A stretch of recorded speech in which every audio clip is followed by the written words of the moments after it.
vez uma resposta absolutamente cristalina para a nossa pergunta. Voltando aqui, por que filosofar, pessoas negras? Essa é a resposta que Lyotard vai buscar. E acho que esse momento de hoje é um momento muito importante. Ele diz: existe necessidade de filosofar porque a unidade está perdida. E eu fiquei pensando, né, o que é a unidade, né? Talvez essa seja uma pergunta também que nos ocorra quando ouvimos um filósofo como o Lyotard, né, Jean-François Lyotard, dizer que a unidade está perdida. E o que é unidade, né? Talvez seja preciso pensar um pouco sobre isso. Não que esse pensamento sobre a unidade que eu vou tentar estabelecer aqui seja o pensamento sobre a unidade como pensariam os filósofos. Mas vamos estabelecer um conceito sobre a unidade do homem comum, né, do ser comum.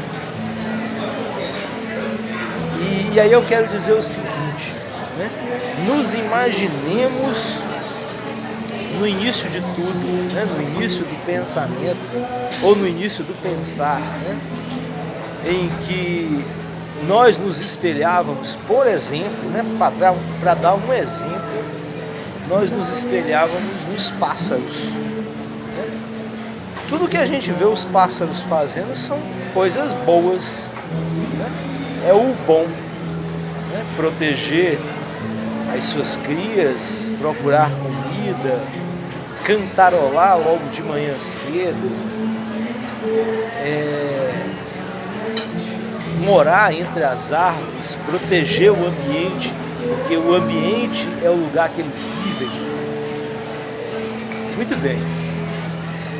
E o que é o mal, que é o oposto de bom? É tudo que destrói, na visão dos pássaros. Bom, então, se eu sou um homem lá do início dos tempos e eu procuro a unidade é o bom que pensa os pássaros. Então eu quero ser bom como os pássaros. Essa é a minha unidade. E aí chega um momento em que o homem ele começa a querer ter mais razão, mais certeza, mais entendimento do que os pássaros. E aí ser bom não é mais a razão da sua vida, mas a razão da sua vida também pode ser mal. A razão da sua vida também pode ser mal.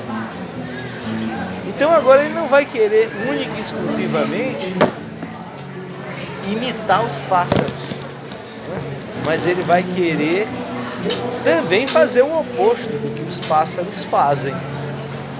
Então, para deixar uma cidade mais bonita na sua cabeça, é preciso, por exemplo, derrubar as árvores para não sujar o chão, para permitir que os carros passem com facilidade, para evitar a queda de pedaços da árvore sobre casas, sobre cabeças de pessoas, sobre objetos que as pessoas possuem, coisas do tipo. Então, esse exemplo aqui do bom e do mal, ou do bom e do ruim, é o exemplo que nós vamos tomar como um exemplo de rompimento com a unidade. Todos nós, enquanto indivíduos, enquanto seres humanos, queríamos ser bons. E chegamos a um determinado momento do mundo em que rompemos com essa ideia de ser bom e passamos a querer ser maus ou ruins. Então vale a pena entrar num trabalho, no emprego, seja público ou privado, e logo em seguida que entrarmos nesse trabalho, tentarmos identificar quais são as formas de driblar as coisas do trabalho para ganharmos mais dinheiro, para nos promovermos. Vale a pena ludibriar os outros para vendermos certos produtos nossos ou certas ideias nossas.